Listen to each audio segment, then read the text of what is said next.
Kukamilika kwa zahanati hii kumeongeza vituo vya huduma katika halmashauri yetu kufikia 48, ambapo tuna hospitali 2, vituo vya afya 4 na zahanati sasa 42. Kuanzishwa huduma katika zahanati hii kumeondoa adha ya wananchi kutembea umbali mrefu kufuata huduma za afya, pia kusaidia kuimarisha mapambano dhidi ya vifo vitokanavyo na uzazi, hivyo kuboresha siha na hali ya uchumi wa wakazi wa kijiji cha Mtima na maeneo ya jirani. Zahanati hii itahudumia wakazi 932 wa eneo la kijiji cha Mtima, Mapogoro na Shinji. Mheshimiwa Mkuu wa Mkoa, mimi kwa moyo wa dhati pongeze sana Mheshimiwa DC pamoja na mkurugenzi, timu yote halmashauri pamoja na timu ya kata na kijiji kwa juhudi kubwa ya kukamilisha zahanati hii. Mara mwisho nimekuja hapa Mheshimiwa Mkuu wa Mkoa, nilikuja nimekasirika kweli kweli, nilipata hasira moja mbaya sana, na Mheshimiwa DC alisema nimewachamba watu, lakini kwa kweli hali ilikuwa mbaya. Kwanza ujenzi speed ilikuwa ni ndogo, lakini utunzaji wa vifaa ulikuwa wa hovyo sana, lakini ujenzi kwa kufuata ramani ilikuwa ni changamoto. Kuna maeneo ambayo hata hii ilikuwa inaweza isishindwe kupita. Lakini tulikuja tukawaelekeza. Tunashukuru Mheshimiwa Mkuu wa Mkoa. Kwa kweli inatia moyo kuona hali hizi ambavyo ilivyo. Kwa hiyo ninawapongeza wote kwa kazi kubwa ambayo imefanyika. Mheshimiwa Mkuu wa Mkoa, nisiwe mzungumzaji sana, naomba tume fursa hii kukaribisha uweze kuongea na wananchi wa Mtima, viongozi wa halmashauri ya wilaya ya Ileje, na baadaye utakwenda kufanya ukaguzi na kuendelea kufanya uzinduzi. Karibu sana Mheshimiwa. Na leo tumekuja hapa kwenye zahanati ya Mtima. Kwenye taarifa imetumia milioni 120 na kidogo. Na milioni 120 na kidogo, shilingi milioni 20 na kidogo zimetolewa na ninyi. Hiyo ni dalili kwamba ile jina la moyo linaendana na matendo yenu. Hongereni sana.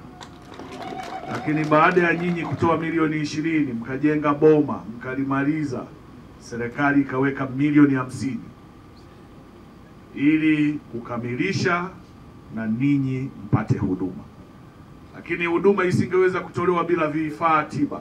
Serikali imeweka milioni 50 kuleta vifaa tiba ili muweze kupata huduma bora na nzuri katika mazingira mazuri. Hiyo ndio kazi ya serikali, lakini kazi hiyo imepata nguvu baada ya nguvu zenu wenyewe za kuonyesha uhitaji wa zahanati hapa kwenye maeneo yenu na kijiji chenu. Mimi niwapongeze sana. Na nilikuwa nafikiria hapa, kama mmetoa milioni 20, sasa lini mnajipongeza? Kwa sababu waliojenga ni ninyi, serikali imewaunga mkono, si ndio? Lini mnajipongeza na mimi nije kujipongeza? Hata mjapanga. Sasa nyinyi mnataka kila siku iwe tu mambo magumu magumu. Siku nyingine mnaweka mambo yanakuwa laini, si ndio? Huku hamna mbuzi. Wanauza shilingi ngapi? 70 kwa 90. Sasa mimi nitawapa leo mbuzi wawili mchinje hapa mle hapa, si ndio?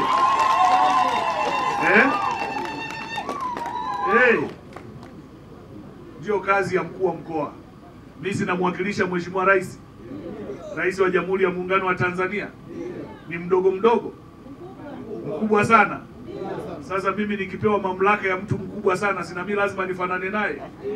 Nikija hapa mbakie na burudani na furaha, si ndio? Yeye ndo katuleta huku tumsaidie kazi. Na sisi tunatakiwa kufanya kazi inayofanana na usaidizi wa mtu mkubwa, si ndio? Kwa mimi niwapongeze sana kwa kazi kubwa na nzuri ambayo mmeifanya. Mmepata zahanati nzuri. Kwenye safari mara nyingi huwezi kutembea tambalale, si ndio? Amesema hapa katibu tawala wa mkoa alikuja akakuta mambo sio, lakini leo si tumeambiwa hapa kuna mtoto tumepata. Na huyo mtoto tungemuita naye nini? Mtima, si ndio? Si ndio mtoto wa kwanza? Au tungemuita Moyo. Sasa bahati mbaya mzazi aliyempata hawezi kutukubalia, lakini angeitwa Mtima au Moyo. Ili tuwe tunakumbukumbu kwamba pale kwenye kile zahanati yetu mtoto wa kwanza aliyezaliwa ameitwa jina linalofanana na zahanati husika. Shukuru, sasa niko tayari kufanya jukumu la kuweka jiwe hapa la kuirasimisha sasa zahanati yetu kufanya kazi. Lakini na 1, 2, 3, makofi na vigelegele kwa wingi. Mheshimiwa Mkuu wa Mkoa, kwa ruhusa yako naomba nisome kilichoandikwa.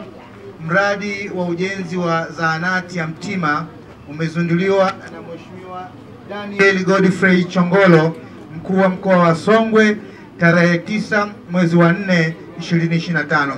Mheshimiwa Mkuu wa Mkoa oye! Mama Samia Pamwanya na katibu tawala wetu wa mkoa Pamwanya kwa usimamizi mzuri wa miradi. Pamwanya ndani wakapa